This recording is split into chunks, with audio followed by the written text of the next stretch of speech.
So a very warm welcome to all our colleagues who have joined us to attend today's symposium to look into how hunting is affecting our waterbird populations in the East Asian Australasian Flyway.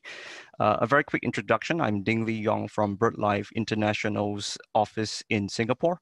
And I work for BirdLife as the overall coordinator for BirdLife's migratory bird conservation activities in Asia.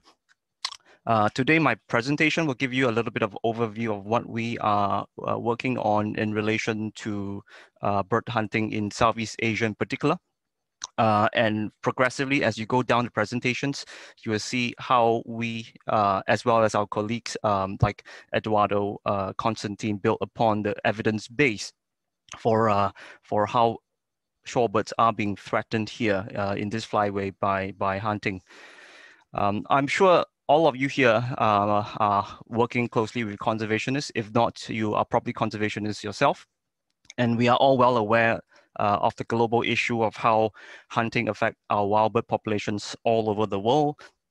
The continuously emerging evidence base tells us that hunting affects wild birds all over the world, from across the Americas to Europe to the Mediterranean region especially. You might have read in the newspapers in recent times that there is a huge amount of bird hunting in the Mediterranean region and in the Middle East.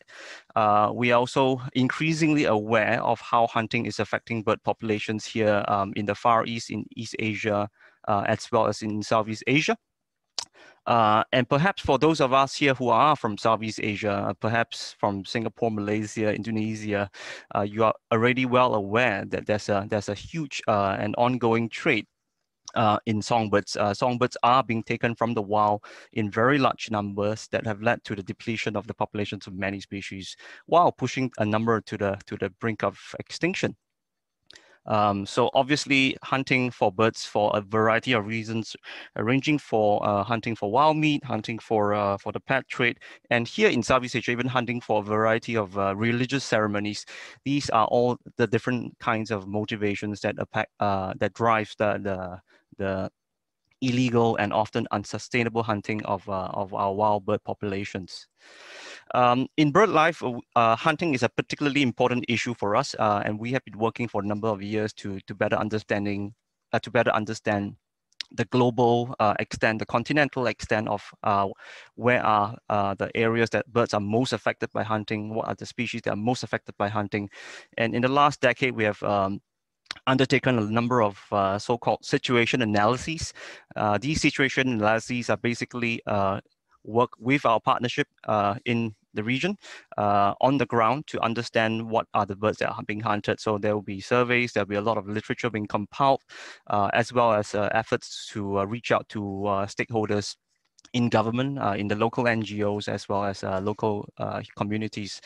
And in our most recent launch of the Eastern Mediterranean Caspian Sea situation analysis, we have now identified a huge number of hotspots across the Middle East, especially on the Mediterranean Sea coast and the Caspian Sea coast, where birds are being hunted in very, very large numbers, potentially unsustainable and driving in future the decline of some of these species.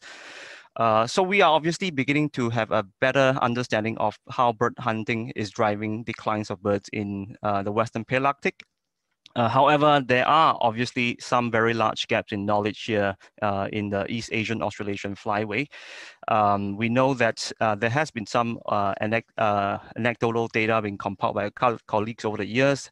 We are also aware that there are older published reports, published books that document hunting in the Southeast Asian region, but we recognize the fact that there's not a huge amount of information out there, and for that reason, we were very keen to undertake a regional situation analysis to better understand what is going on here in Southeast Asia.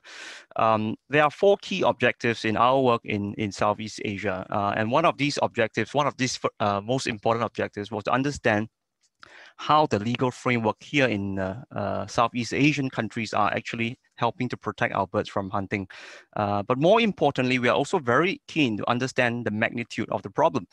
We know that there has been studies published in the past, but we don't know that, and that is still not updated for many countries today. We want to know which are the species that are most affected, as well as to pinpoint where are these priority locations for future conservation action in Southeast Asia. So a few of these basically drive the rationale for why we wanted to push forward this work on understanding hunting in Southeast Asia. And who are we working with? We are working with our partners on the ground across the region. From Bangladesh all the way through continental Southeast Asia, to as far east as Timor-Leste, which we have colleagues working on the ground to collect data and working with local people. So what have we found so far? I can say as of now, the data set is building up very quickly. There's lots of evidence of hunting taking place. For those of you who are familiar with the literature, you will be aware of studies 5-10 years ago by our colleagues in the Gulf of Mortama region of Bangladesh, which is one of the more recent studies to document shorebirds being taken in a very large scale in Southeast Asia. But coming from our hunting work in the last 6 to 12 months, we've basically sent our colleagues all around the region, visiting markets, visiting wetlands, as well as reaching out to our colleagues in government, in local NGOs. We are beginning to see a very large picture of wild bird hunting in Southeast Asia. In parts of the region, if you visit markets, for example, you would still be able to see large amounts of wild birds being openly traded for the wild meat. For example, if you visit some parts of mainland Southeast Asia, especially areas near to wetlands, you could find scenes such as what I'm showing you here right now. Market selling anything from bitterns, herons, to a variety of shorebirds and other species of waterbirds. Of course, beyond shorebirds, we know that there's also a huge amount of hunting that affect our landbird species. And throughout the region, wherever we have worked in forest landscapes, we know that a huge variety of landbirds, more than 200 species at last count, have been taken with some evidence on the ground in the last 12 months, some of which pertain to very common species such as the barn swallow, which in certain parts of our region is a very popular delicacy and is taken in numbers in excess of 1 million annually for food. What about shorebirds? We are also looking particularly into the situation of shorebirds, and one of these emerging insights that we are beginning to see from across Southeast Asia is the widespread use of mist nets, improvised nets, for a variety of reasons, sometimes directly for hunting of birds for wild meat, but in many other instances, mist nets and improvised nets are being used by aquaculture pond owners and rice farmers to protect their crops and their fish harvest. But this has also inadvertently led to a huge number of birds being caught in these nets and of course contribute to the overall mortality of many waterbird species. But the problem gets even more complicated because even when some of these situations where birds were not deliberately hunted, people do still collect the carcasses of birds from these nets and sell them or use them for personal consumption. So the issue of mist net is a very widespread issue in Southeast Asia and a problem that urgently deserves conservation intervention in the coming years. What kind of environments are we finding mist nets? Where are people hunting birds? In the past, we know that there's quite a strong body of evidence showing that there's a lot of bird hunting happening in various hilly and mountainous parts of Southeast Asia. For example, in the northern areas of Myanmar and Laos, you would have already studies that document bird hunting. But in our situation analysis, we're also beginning to find that there's a large amount of hunting happening in landscapes, coastscapes that are very poorly surveyed by conservation biologists. We find that in many parts of the region, especially in paddy fields. This picture was actually just from a few days ago, the picture on the left of a mist that's being used in paddy fields. Paddy fields are areas that conservationists have not looked very much in, and these are potentially some of the future battlegrounds as we address illegal hunting of waterbirds and shorebirds in particular.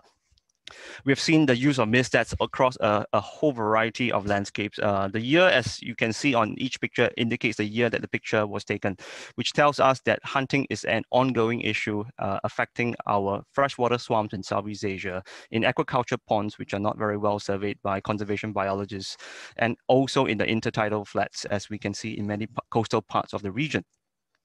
What about shorebird hunting tick in particular? Under the broader objective of our situation analysis, we are very keen to understand how are shorebirds affected, and we are beginning to compile the data from various parts of the region, and we're beginning to see certain patterns emerging, certain species being more hunted than others, although sometimes it's possibly a consequence of where these birds are found. We see that in many parts of the region, sandplovers and particularly small sandpipers, such as calidrid sandpipers that associate with sandplovers, are hunted in pretty large quantities. We also find that there's a very, very updated evidence from the ground to show that species ranging from Asian dowitchers to Eurasian curlews, rimrows, great knots are all being hunted to some extent in various parts of Southeast Asia. But that is not all. We cannot forget that there are also a number of our shorebirds that utilize freshwater wetlands and paddy fields.